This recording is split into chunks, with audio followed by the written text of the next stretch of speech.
The UFC returns to Denver as Rose Namajunas picks up a huge victory in her quest to become 125-pound champion. As she moves forward, we'll see where she goes in the rankings, as well as Alex Pereira remains king of 205, and we're getting into UFC 303 a little bit of the fallout of UFC 303 as well, and of course the fight night over the weekend in Denver. And real quick though, just wanted to let you know if you're listening to this on Spotify or Apple Podcasts, got a lot of stuff coming up on the YouTube channel this week. And if you're here on YouTube already, make sure you stay locked in. Smash that subscribe button, as well as we are on the road to 200. But a lot of content coming up. Excited for it. College football coming out this week as well. Excited for that. Planning on streaming that over on Twitch. I will link that in the description below. So make sure you go check out the Twitch channel and follow for some college football content. Chiefs film review coming up this week as well. And I think that about covers it. If you're into the video game content too, also have MLB The Show, Road to the Show videos coming up as well. So planning to get into a lot of different stuff on the YouTube channel. So if you have not checked out the YouTube channel, go over there and check it out. Just Papa Schro on YouTube. So to get straight into this, we're going to go with the Denver fight night first. And wild night of fights, starting from the bottom all the way up to the top. I started watching maybe the second to last prelim, I think, in the middle of that women's flyweight fight. And I want to say Jasmine Jasudavicius, she was Tracy Cortez's last fight, I think. Or maybe the fight before that. I can't remember exactly. The Charles Johnson-Joshua Van fight, that was a wild fight too. As Charles Johnson just finished him off with a huge uppercut right at the beginning of the third round. And really kind of a back and forth-ish fight before that, but smashed him with an uppercut and got out of there with a huge knockout victory. To start the main card, you had Abdul Razak Al-Hassan versus Cody Brundage. That was an interesting contest, and Al-Hassan, man, that dude hits like a wrecking ball. Like, it ended up being illegal strikes, was in a no contest, 37 seconds into the fight, and again, Al-Hassan, man, he hits like a ton of bricks. Watching his highlights before the fight, just seeing the way he hit some of the people that he fought, I mean, man, the dude he had against the cage that he hit like 3 times, it seemed like. Why are you hitting that man like that? Like, that was terrible. But Brundage had to, I think it was Anthony Smith. Anthony Smith said that he was cage side during that fight, and he said Brundage had to be told essentially what happened, and the crowd booed, and I thought that there was a good conversation between Usman Smith and Dean Thomas on the post fight, because that's put in the fighter's hands, and you get a lot of boos out of it. Dean Thomas brought up the Aljamain Sterling when Aljo, of course, he got the illegal strike. It was disqualification, of course, from who was he fighting? Peter Yan, and everybody was upset, called him an actor, which he was getting beat in the fight, and it ended up really helping Aljo. And the way he came back from that, though, he kind of proved us all wrong, right? So, but I do agree with them. It's like, you basically just saw a man get knocked out. You would have stopped the fight due to strikes, but because they were illegal strikes, you kind of put it in the fighter's hand after essentially being knocked out. Brundage got TKO'd right there. He was out of it, obviously. So I did kind of agree with what they were saying on that should just, especially if the ref was going to step in and it's that close to stopping the fight in that situation, just call the fight. It ended up being a no contest, which another good conversation, because Usman was very confused on the decision. And I have to say that I kind of was too after, kind of thinking about it, because, what made it a no contest versus a disqualification, right? Because in the Aljo case, you got a disqualification. He ended up winning the belt off of a disqualification. But in this case, it's a no contest because it was incidental illegal strikes, which, at the same time, like, you could say the Piotr Yan knee strike was, he didn't mean to, it was on accident. So I don't necessarily understand. That seems very up to whoever is making the decision at the time, which, you know, helps in a situation where the title's on the line and you can actually put the belt on somebody. So, um, but yeah, all good conversation on that. And then after that was a featherweight fight. That fight was in the middleweight division. Al Hassan versus Brundage. Move on to 145 and Julian Juicy J Erosa versus Christian Rodriguez.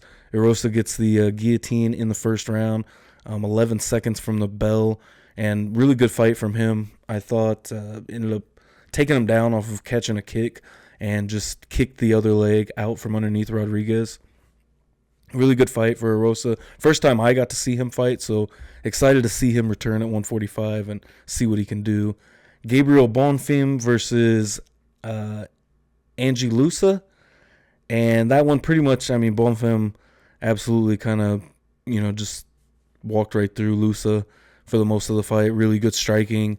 Lusa was able to get a takedown in the first round. I might have given Lusa the first round. I think I saw a couple that gave him the first round, 29-28 on the scorecard.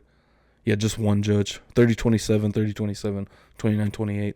Good fight, though, for Bonfim. It was the first time that he had reached the third round. Ends up going to a decision. Good fight. Excited to see him back at 170.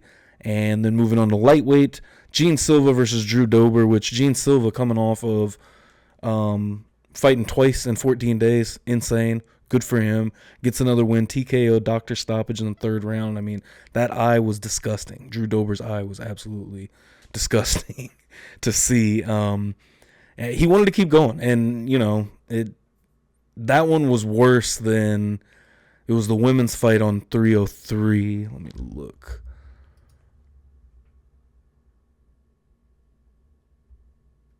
I thought it was a UFC 3. Yeah, Mayra Bueno Silva. The TKO on Mayra Bueno Silva that Chasen cut her with an elbow, I think it was, in that fight. But this was way worse. Right above the eye. Way worse. Dober couldn't see. And it started in the first round where he kind of started to get that cut and then really kind of turned into a really bad cut. By the third round, they stopped the fight. And Gene Silva gets 2 wins in 14 days. One of few to be on that list. And I forgot until they said it with Chimaev, the fact that he got 2 wins. And I think it was 2 finishes in 10 days. So kind of crazy, the turnaround.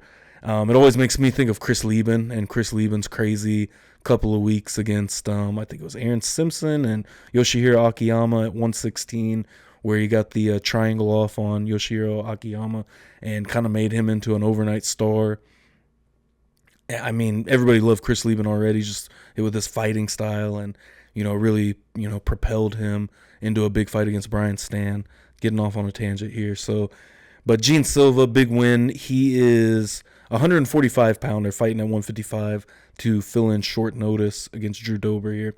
Co-main event, Muslim Salikov versus Santiago Ponzinibbio. And this was an interesting fight. A split decision and a really back-and-forth fight. Salikov, though, was very impressive, I thought.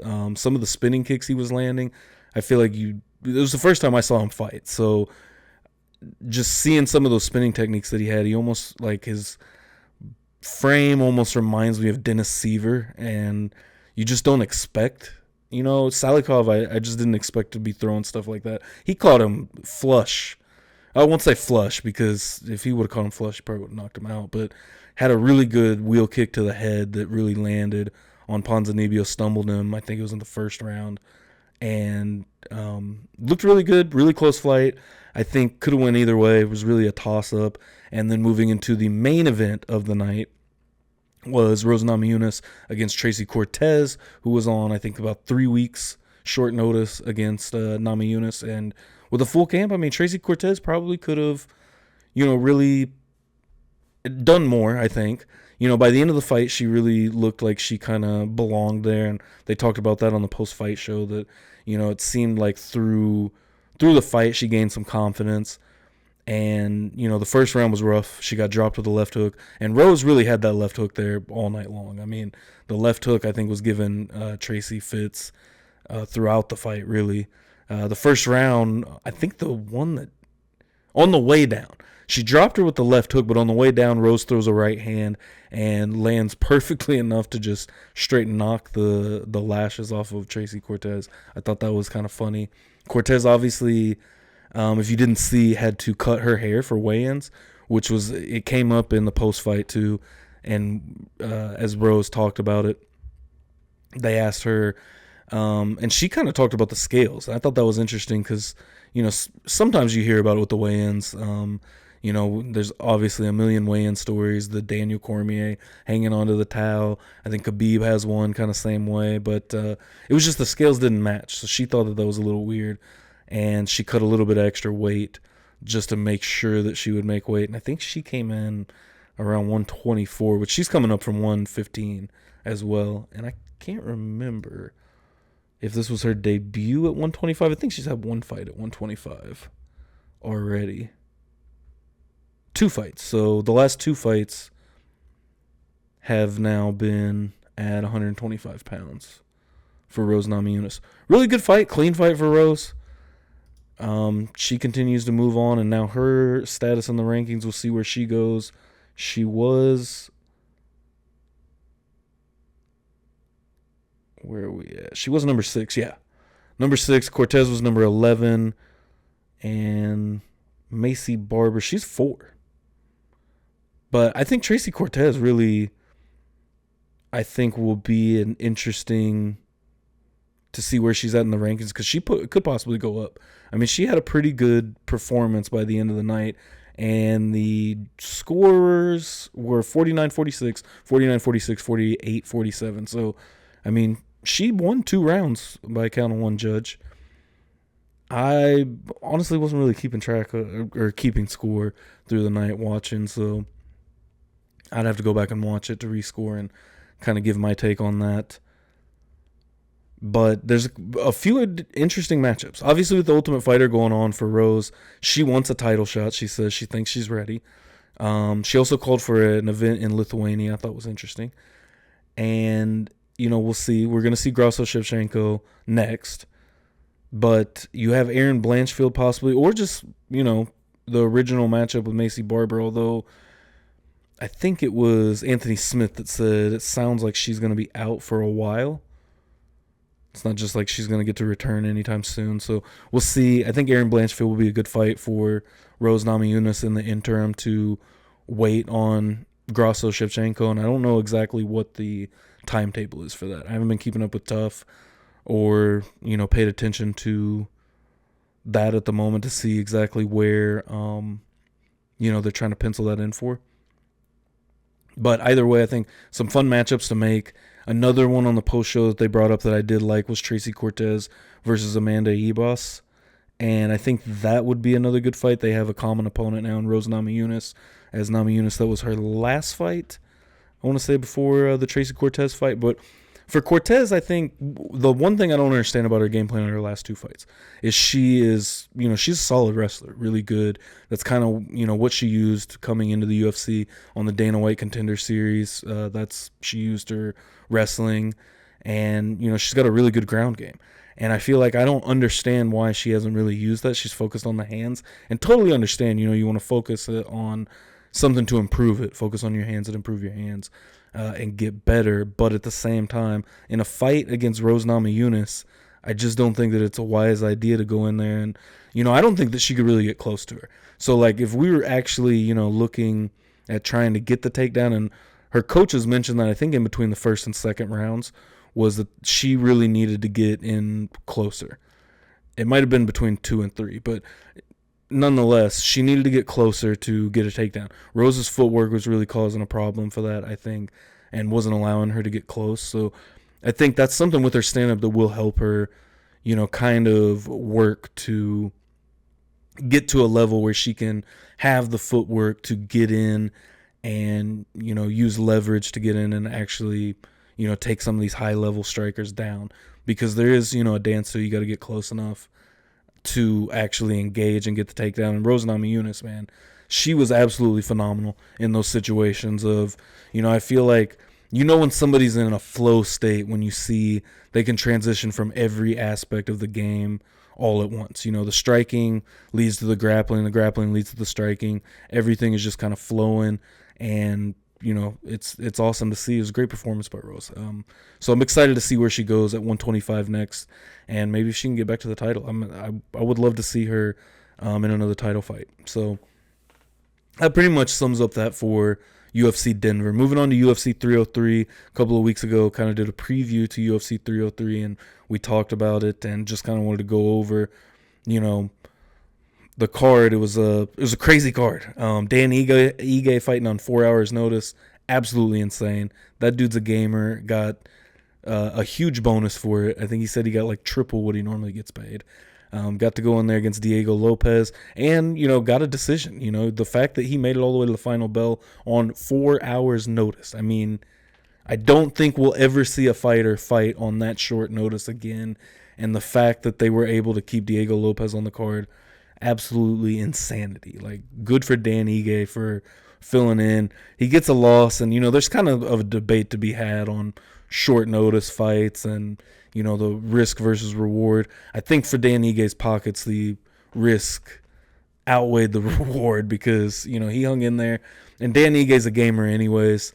And so, hanging in there and being able to, make that payday, definitely big time with, especially, we don't need to get into fighter pay today. That's a whole nother topic for a whole nother day. But, let's see. Dana says that he thought the Gary and MVP fight was a draw. This fight was very interesting because just kind of the flow of how it went. There was one moment where the body triangle. So Gary had a body triangle on MVP from guard, essentially. And it was interesting because there's nothing you can do from there. There's no submissions. He did land some good elbows, and I think kind of, disrupted MVP a little bit. There's nothing really for MVP to do, to get out of it. But that was an interesting moment, and I can't remember if it was the second or third round, but I remember just thinking, like, that's wild. The fact that he didn't finish the RNC in the first round, I believe, that was crazy. It was a very close fight. It was a very interesting fight. Gary didn't have too much for him standing. He uses grappling, which, shows that he is growing and as a fighter, and, he is definitely positioning himself to get to the top of 170 pounds. And just a quick look at the rankings now. So it's been over a week where Gary's ranked number 7 now. And he did mention wanting to face Rakhmonov, which is number 3 in the rankings right now. That, I think, would be a great fight. You got Leon versus Bilal coming up, and that could really position Ian Gary for a title shot. Rakhmonov is also undefeated, and that was one thing he said that really, excited him about that, trying to take Rakhmonov's O from him, and I think would be a good fight. I think it would be an interesting fight, and, again, Gary's trying to position himself to, challenge for that belt, and as soon as possible. Gary's not trying to wait around. Gary is trying to, get to the top and, carve out a legacy for himself. So we'll see. I definitely thought he was a little overconfident going into the fight. And the backstory on that fight was very interesting. And, it's been delved out since then. I think the proof came out. The fact that somebody offered $10,000 to Shootbox, where Gary's training at now, for information for MVP, trying to figure out what he was going to do. And I think, Gary's more of a stand-up fighter, but, with MVP, I mean, I feel like you think, obviously Kevin Holland, when MVP fought Kevin Holland, Holland's going to go in there to strike. He's going to go in there to make a great fight for the fans no matter what. Holland's not really, trying to make a push to be a world champion anymore. Gary absolutely is. And Gary was going to do anything and everything to be able to win that fight. Close fight. But Ian Gary does get the decision win. And I can't remember if he swept. He did, obviously unanimous decision, but he didn't sweep every round, 29-28 across the board. We kind of touched on the Mayra Buena Silva fight with Macy Chasen getting the doctor stoppage. It's a close fight. Hilarious moment, though, with Mayra Buena Silva, I thought, because when Mayra Buena Silva jumped out of the cage after, she was trying to continue. But, I mean, that cut was too bad. I didn't think that she should continue either. She could have, but, it's going to affect your vision, cut over the eye, and it was a deep, nasty cut. She jumps over the cage, is yelling at Dana, wanting a rematch or, trying to say she could continue. I'm not exactly sure, just assuming. But she's standing there and, blood is just like streaming. It's like a faucet from this cut. And Dana's like, you're getting blood everywhere. Please get back in the cage. And she's just standing up on the edge of the cage yelling at Dana. It was hilarious. Everybody's kind of just like ducking for cover. Hilarious moment at UFC 303, I thought. Roman Dolidze and Anthony Smith, they fought to a decision. That was a rough fight. Anthony Smith obviously coming on short notice. I think Dolidze went back and forth. Ended up fighting at 205, but usually fights at 185. That was pretty much a snoozer, honestly. The catchweight at 165, Diego Lopez, Dan Ige, absolutely insanity to see Dan Ige step up. Already talked about that. But the main event, Alex Pereira versus Yuri Prochazka. Very excited for this fight. Very excited for the first fight. Absolutely insane. We get that crazy stare down at the beginning of the fight, just like we did in the first fight. And Alex Pereira, absolutely unfazed. I mean, that dude, the head kick that he knocked him out 13 seconds into the second round. He rocked Prochazka before the end of the first round, came back out, and it was almost Anderson Silva, Yushin Okami-esque, where Anderson Silva drops Okami at the end of either the first or second round, I can't remember, and then comes out in the next round and just absolutely eviscerates him in the first minute of the round, finishes the fight. Same thing Poatan did here, and I mean, is he number one pound for pound? I mean, right now it's hard to argue with Pereira not being number one pound for pound. He wants to go to heavyweight. And Dana mentioned that in the post-fight comments. Joe Rogan was in his ear the whole time as he's getting ready to place the belt on Pereira, saying, let him fight heavyweight. Let him fight heavyweight. Come on. Everybody wants to see it. And I agree. I think we all want to see it. I mean, that dude's even huge at 205. So I think that he could go up to heavyweight and still have some success. I don't know if his power will translate as much as it is because, I mean, he's got the death touch. I mean, the way he knocked out Jamal Hill, both Prochazka fights, I mean, this man has the death touch with that left hand. And you just see his left hand touch people's faces and they go to sleep. They instantly drop. It's crazy. The one that dropped Jamal Hill, that was crazy. The head kick against Prochazka, which he said he saw the head kick, the opening for it, from watching Prochazka in the locker room getting warmed up for the fight. And that was crazy to me just because that's a hell of a read to make. Some dude just warming up and you're kind of going off of, which it took him a whole, 5 minutes and 10 seconds to throw it. So obviously he was kind of looking for the right time, trying to, find the tendency again or find where he could, put in the head kick when he saw the tendency arise in the fight, actually. But again, a crazy pull right there to be watching some footage of a dude warm up just because, warming up and, I guess when you really get into really warming up, getting ready for a fight, I guess, you are going to tip some of your tendencies, but crazy to me. And if I was Prochazka, I'd be like, dude, never show me again warming up for a fight before the fight. Just, I'm exempt from that from now on. But getting back into that pound for pound discussion, because Dana White has been hammering the table for John Bones Jones. And I do somewhat get the argument, right? The man is a light heavyweight champion, 2 weight class champion, but we haven't seen him in over a year. We're still waiting. When we do see him, we're going to get him against Stipe, which, it's a legacy fight. I feel like pound for pound right here, right now, what we're talking about, I don't know if, a legacy fight like that really attributes, for me personally.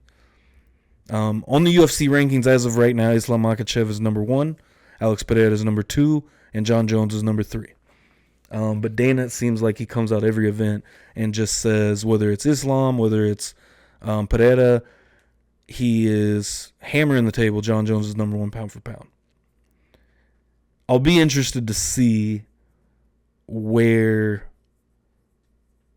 John Jones goes after the Stipe fight, and assuming he wins, if he fights Aspinall. Pereira was asked about fighting Aspinall, and I guess he's not interested in fighting Aspinall. And I saw a comment somewhere where like, "Damn, nobody wants to fight Aspinall," and kind of. I feel like, I wouldn't want to fight Tom Aspinall either, but it's interesting. Curtis Blades is going to get a crack at Tom Aspinall for that interim belt. So we're either going to get, unification after the Stipe fight, which I don't know when is going to happen, or I feel like there is a date that they have in mind that I've seen recently, but or we're going to get, a middleweight division that happened with GSP and Bisping, as well as, Whitaker winning that interim belt and thinking we were going to get either Whitaker, Bisping, Whitaker, GSP, I guess. GSP, relinquished the belt immediately. So we're either going to get one of those situations where the interim belt is just going to be an automatic upgrade to undisputed, which I don't think anyone really wants to see. We want to see those belts unified. But either way, I think, how do I say this? Tom Aspinall is holding the literal, placeholder, right? But I almost feel like John Jones is the placeholder at this point, because you've got the champ that is going to defend and is fighting everybody, all the actual contenders. He beat Pavlovich. He's fighting Curtis Blades, who's kind of been around the top forever. And let me check the heavyweight rankings right now. Obviously, Cyril Gane's still up there at number 2, which, Aspinall is number 1. I was like, I didn't see Tom Aspinall's name at first. Volkov, which he just got a win. Stipe's ranked number 6 right now. So you've got Aspinall, who's going to fight anyone and everyone, and he's kind of like the, he's the uncrowned champ right now, it seems like. Which, and I get John Jones won the belt, but he also didn't beat the top heavyweight in the world. So that's another, which is for a different debate, not necessarily this one, of just saying that I almost feel like John Jones is placeholder, just because what I'm assuming is we get the Stipe fight, John Jones retires. And that's that. Win, lose, or draw. If he loses to Stipe, I think he fights Stipe again. And at that point, I think you almost have to pull the belt off of him if they're going to have a, just theorizing. Thinking way too deep about this right now, probably. But it almost feels like John Jones is kind of the heavyweight placeholder for, the guy that is actually beating all the challengers right now. So we'll see where it goes. We'll probably have another 6 to 12 months before we're going to kind of get all of this delved out and a true undisputed champion down the road at some point. So I think for the most part, kind of what I got. Oh, Conor McGregor. Kind of the last thing that I'll talk on is Conor McGregor actually talked about the Michael Chandler fight. Said on Sunday, he tweeted out that he talked to Dana. They will fight in 2024, which I could see lined up for the end of the year. I've kind of been talking about that on these MMA and UFC related podcasts because, obviously he dropped out of UFC 303 with an injury. See kind of, what's going to unfold. It seemed like it wasn't that big of a deal. But at the same time, there was also rumors of it being rehab. It was, rumors of a lot of stuff. There was a picture released of his foot. And hopefully you can get that healed. And maybe by, I'm assuming like November, December. I don't think we're getting anything like right out of the gate. But I think we're going to get something November or December. So we'll see. But really, that's all I got. So I appreciate you if you listen to the end. And if you like this, make sure you smash the like button. Follow along wherever you are listening from. Make sure you go out and check out the Papa Schro YouTube channel too. If you are watching or listening on Spotify or Apple Podcasts, make sure you smash that subscribe button. Again, on the road to 200, and we're going to get into plenty more UFC and MMA related talk. UFC 304 coming up. I'm excited for that one too. So until next time, we'll see you in the next podcast.